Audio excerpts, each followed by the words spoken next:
আজকের গল্প আত্মজ। লেখনীয় গল্প পাঠে আইভি দে চক্রবর্তী। পর্ব ৮। গল্পটি ভালো লেগে থাকলে চ্যানেলটি সাবস্ক্রাইব করে আরও ভালো ভালো গল্প লেখায় উৎসাহ দিন।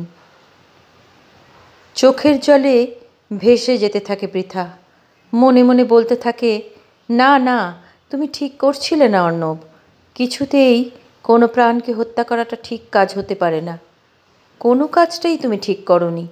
এই অর্ণবকে তো আমি চিনতাম না। তুমি যে এতটা নিচে নামতে পারো তা তো আমি ভাবতেও পারিনি। তুমি শুধু আমাকে ঠকাওনি, ওই মেয়েটার সাথেও তুমি অন্যায় করতে যাচ্ছিলে। অনেকক্ষণ পর আবার ডায়েরির পাতায় চোখ রাখে পৃথা। আরও 2 দিন পরে 1 তারিখে অর্ণব লিখছে, কাল শ্রীয়ের অ্যাবর্শনের দিন। কাল শনিবার, বর্ধমান যেতে হবে আমাদের। মনটা খুব টিকটিক করছে, কিন্তু আর কোনো উপায়ও তো চোখের সামনে দেখতে পাচ্ছি না। প্রদীপ কাল বলছিল, নেহাত আপনি বিবাহিত দাদা, না হলে বলতাম আপনি ওকে বিয়েই করে ফেলুন। মেয়েটা আসলে এত ভালো, ওর সাথে যেটা হচ্ছে সেটাও ভালো হচ্ছে না। আপনি ওকে বিয়ে করে নিলে মেয়েটার পরিবারটিও বাঁচত, ওদের সম্মানও রক্ষা হতো, দুদিকটাই রক্ষা করা যেত। এমনিতে কথাটা প্রদীপ মন্দ বলেনি হয়তো। আমি অবিবাহিত হলে আর দ্বিতীয়বার এটা নিয়ে ভাবতামও না। শ্রী অবশ্য আমার স্ত্রী হবার পক্ষে বড়ই ছোট। ওর সবে 22 আর আমার 36 পেরোতে চলল। কাল ওর অ্যাবর্শন। এমনিতেও শরীরটা ভালো নেই মেয়েটার। এই কদিন বমি করে করে খুব দুর্বল হয়ে পড়েছে। অ্যাবর্শনের ধকল কতটা নিতে পারবে সেটাও একটা চিন্তার বিষয়। টেনশান হচ্ছে বেশ। না, এবার শুয়ে পড়ি। কাল একেবারে ভোর ভোর বেরোতে হবে। গাড়ি নিয়ে প্রদীপ চলে আসবে সময় মতো। দেখা যাক কাল কি হয়। পৃথা অস্থিরভাবে পাতা ওল্টাতে থাকে। 2 দিন পরের 1 তারিখে অর্ণব লিখেছে, এই 2 দিন এত ডামাডোলে আর ডায়েরি নিয়ে বসার সুযোগই হয়নি। আজ অফিস ছুটি নিয়েছি, তাই আবার লিখতে বসা। স্ত্রীকে নিয়ে আজ একটু মার্কেটে যাব, কিছু কেনাকাটা আছে। ভাবছি সামনের রবিবার একটা ছোটোখাটো দেখে অনুষ্ঠানের আয়োজন করব, ওই রিসেপশনের মতো আর কি। হ্যাঁ, পরশু আমরা দুজনে বিয়ে করেছি। পৃথা চোখ বন্ধ করে নিজেকে সামলাতে চেষ্টা করে, তারপর আবার ডায়েরির পাতায় মনোনিবেশ করে।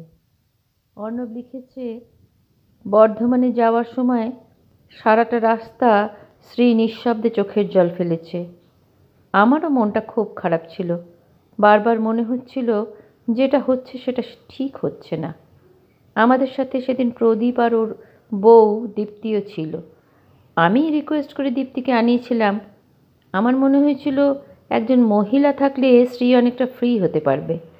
তাছাড়া হসপিটালে কোনো এমার্জেন্সি হলে ফিমেল পেশেন্টের সাথে একজন ফিমেল সদস্য থাকলেই ভালো হবে। বর্ধমানে ঢুকে নার্সিংহোমের পথে সর্বমঙ্গলা মন্দির পড়ে। শ্রী তো অপারেশন বলে সকাল থেকে না খেয়েই ছিল, আর আমিও টেনশানের চোটে 1 কাপ চা ছাড়া কিছুই খাইনি। কেমন জানি মনে হলো একবার মন্দিরে নেমে মায়ের পুজো দিয়ে যাই, শ্রীয়ের যেন কোনো ক্ষতি না হয়। মন্দিরে পুজো দিতে গিয়ে মনে হচ্ছিল, কি জানি, মা হয়তো আমাকে সুযোগ দিয়েছিলেন। গত 7 বছর ধরে আমরা একটা সন্তানের জন্য কত চেষ্টা করেছি, আর আজ যখন সেই সন্তান আসতে চাইছে, আমি বাবা হয়ে তাকে হত্যা করতে যাচ্ছি। ঈশ্বরের দেওয়া সুযোগ কি আমি হেলায় হারাচ্ছি? মনটা কীরকম যেন হয়ে গেল। শ্রীয়ের দিকে তাকিয়ে দেখলাম সে মায়ের মুখের দিকে তাকিয়ে আছে, আর তার 2 চোখ দিয়ে গড়িয়ে পড়ছে জল। মুহূর্তে মনের মধ্যে কী যেন হয়ে গেল। স্থির করে ফেললাম, না, অ্যাবর্শন করাবো না আমি। শ্রীকে আমি এখনই এই মুহূর্তে বিয়ে করব। শ্রীকে একথা বলতেই সে আমার দিকে কৃতজ্ঞ চোখে তাকালো। তারপর আলতো করে আমার হাতটা ধরল সে। আমি আরও শক্ত করে ওর হাতটা ধরে পুরোহিত মশাইয়ের দিকে এগিয়ে গেলাম। প্রদীপ, দীপ্তি আর আমাদের গাড়ির ড্রাইভার সরোজের উপস্থিতিতে আমি মাকে সাক্ষী রেখে ওকে সিঁদুর পরিয়ে স্ত্রীর মর্যাদা দিলাম। মায়ের দিকে তাকিয়ে মনে হলো যেন মা হাসছেন। মন থেকে যেন একটা ভার নেমে গেল। তারপর বেশ কয়েকটা সাদা পৃষ্ঠা। তারপর অর্ণব লিখেছে, আজ একটা ছোটোখাটো গেট টুগেদারের আয়োজন করেছিলাম। আমার সহকর্মীরা, পৃথার বাবা মা আর ওর 2 মাস্তুতো দাদা আর তাদের বাড়ির লোকজন। যারা জানে আমি বিবাহিত তারা একটু চোখ চাওয়াচাই করছে, সেটা আমার চোখ এড়ায়নি।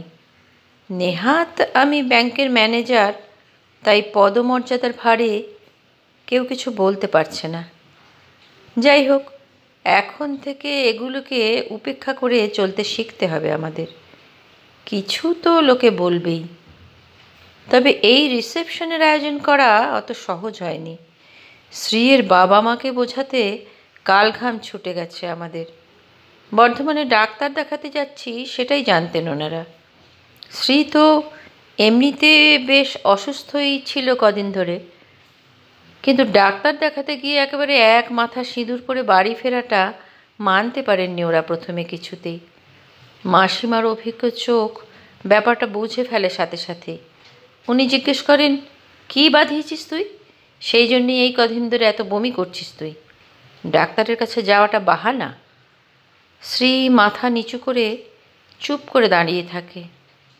আমার অবস্থাও তথৈবচ। মাসিমা এগিয়ে গিয়ে সজোরে 2 চড় কষিয়ে দেন শ্রীয়ের গালে। শ্রী মাথা নিচু করে দাঁড়িয়েই থাকে, চোখ দিয়ে জল গড়াতে থাকে ওর। আমি কিছু বলতে গেলে মাসিমা বলেন, আমি তোমাকে বিশ্বাস করেছিলাম অর্ণব। সেই তুমি আমাদের এত বড় সর্বনাশ করবে এ তো আমি ভাবতেও পারিনি। সেই মুহূর্তে মাসিমাকে আমি কোনো কথাই বোঝাতে পারিনি। তবে 2 দিন পরে প্রদীপ আর দীপ্তি এসে বোঝানোয় ওরা এখন একটু শান্ত হয়েছেন। আমি ওদের কথা দিয়েছি শ্রীকে আমি যথাসাধ্য ভালো রাখার চেষ্টা করব। কখনো ওকে কোনো কষ্ট দেব না। আমার উপর ভরসা রাখতে পারেন ওনারা। তবেই শেষ পর্যন্ত এই রিসেপশনের আয়োজন করা সম্ভব হয়েছে আমার পক্ষে। পৃথা চোখ বন্ধ করে বলে, আমিও তো তোমার উপর ভরসা করেছিলাম অর্ণব। পৃথার কথাটা কি তোমার একবারও মনে পড়েনি? এই গল্পের আগের সব পর্বের লিঙ্ক নিচে ডেসক্রিপশন বক্সে দেওয়া আছে। গল্পটি ভালো লেগে থাকলে অবশ্যই লাইক ও কমেন্টস করতে ভুলবেন না। চ্যানেলটি সাবস্ক্রাইব করে পাশে থাকুন প্লিজ।